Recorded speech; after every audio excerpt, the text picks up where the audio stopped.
नमस्कार, आप देख रहे हैं आर हिंदुस्तान न्यूज़ आनंद सक्सेना के साथ। खबर लखनऊ से। सपा राष्ट्रीय अध्यक्ष अखिलेश यादव का बयान सामने आया है। साहित्यकारों को सम्मानित करने का मौका मिला। हिंदी दिवस की सबको शुभकामनाएं देता हूं, ये कहना है अखिलेश यादव का। आज उदय प्रताप जी को बधाई व धन्यवाद देता हूं।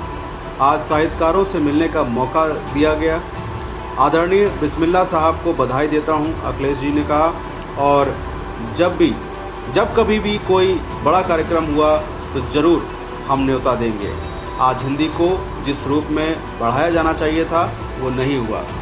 आज़ादी के समय भी हिंदी की बड़ी भूमिका रही है। भाषाओं का भी सम्मान किया जाना चाहिए। राम मनोहर लोहिया जी ने हिंदी को बढ़ाने का काम किया, उस काम को हम आगे लेकर चलेंगे, ये कहना है अखिलेश यादव का। फिलहाल आप सुरक्षित रहिए, जुड़े रहिए आर हिंदुस्तान से। नमस्कार। गुरु जी आदरणीय उदय प्रताप सिंह जी, संचालन कर रहे पार्टी के प्रदेश के अध्यक्ष जी, जिन साहित्यकारों को हिंदी से जुड़े हुए लोगों को सम्मानित करने का मुझे मौका मिला, आदरणीय वीरेंद्र यादव जी, पार्टी के नेता प्रमोद त्यागी जी, यहाँ पर उपस्थित सभी वरिष्ठ और सम्मानित साहित्यकार, पत्रकार साथियों, समाजवादी साथियों, मैं सबसे पहले हिंदी दिवस की आप सबको बहुत बहुत शुभकामनाएं और बधाई देना चाहता हूँ। साथ ही साथ मैं आदरणीय उदय प्रताप सिंह जी का धन्यवाद देता हूँ कि जिन्होंने की वजह से आज हिंदी दिवस के दिन आज हम सब लोग मिल रहे हैं। मैं उनका विशेष इसलिए भी धन्यवाद दूंगा कि आदरणीय अब्दुल्ला बिस्मिल्लाह जी से मिलवाने का काम किया है।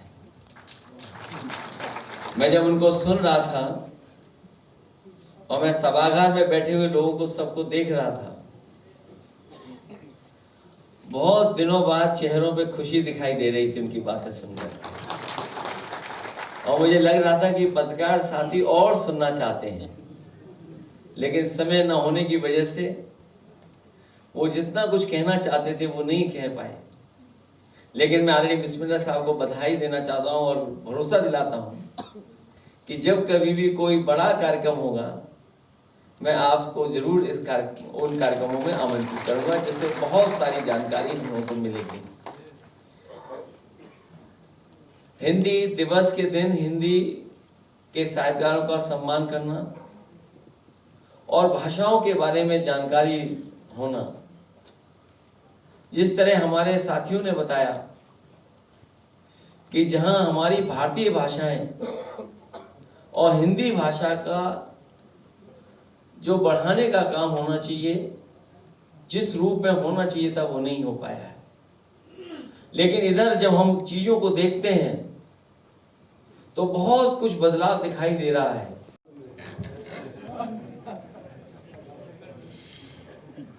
ये बहुत महत्वपूर्ण सवाल किया आपने, क्योंकि कर्ण और दानवीर कर्ण और त्याग का इतना बड़ा उदाहरण कहीं नहीं मिलता जो महाभारत में हम कर्ण के माध्यम से सीखते और देखते हैं और सुनते हैं। लेकिन जैसा अभी कुछ देर पहले कुर्सी की बात हो रही थी, राजनीति में अपने विचारों को लेकर के, अपने कार्यक्रमों को लेकर के, सिद्धांतों को लेकर के अगर कुछ त्याग करना पड़ेगा तो हम समाजवादी लोग तैयार रहेंगे।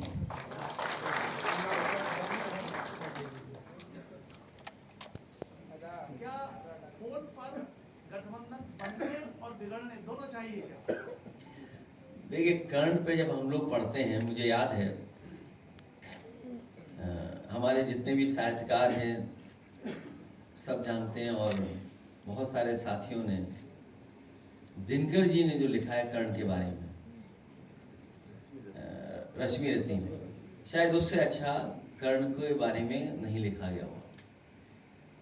और वो पक्ष जब वो शूद्र वाली बातें शुरू हुई, वो शायद इतना स्पष्ट तरीके से और जिस भाव के साथ लिखा गया, शायद कोई बड़ा उसके अलावा लेख नहीं आया। जो गठबंधन था वो ऐसा गठबंधन था जो बाबा साहब भीमराव अम्बेडकर जी, डॉक्टर राम मनोहर लोहिया जी करना चाहते थे अपने जीवन काल में, वो नहीं कर पाए। इसीलिए आपको याद होगा उस समय मैं कहता था कि सपा बसपा का गठबंधन ये देश की राजनीति को बदलेगा, लेकिन कुछ परिस्थितियां ऐसी रहीं जिसकी वजह से वो गठबंधन नहीं चल पाया। और बात बहुत छोटी आई है, किसने किसका फोन नहीं उठाया, किसने किसको फोन किया, आप सोचिए। और उस समय का आपके पास रिकॉर्ड भी होगा। मेरे मंच पे मेरे बगल में बहुत ही पुराने बहुजन समाज पार्टी के नेता बैठे थे, और जिस समय मुझे सूचना मिली कि सपा बसपा का गठबंधन तोड़ दिया गया है या सपा बसपा का गठबंधन आगे नहीं रहेगा, तो सबसे पहले मैंने उन्हीं से पूछा। मुझे अभी भी याद है, मेरी बाईं तरफ बैठे थे वो। मैंने कहा अब क्या करें और क्या करना चाहिए हम लोग को। उन्होंने कहा कि हमें भी ऐसी धोखा मिला था, आपको भी धोखा मिल गया।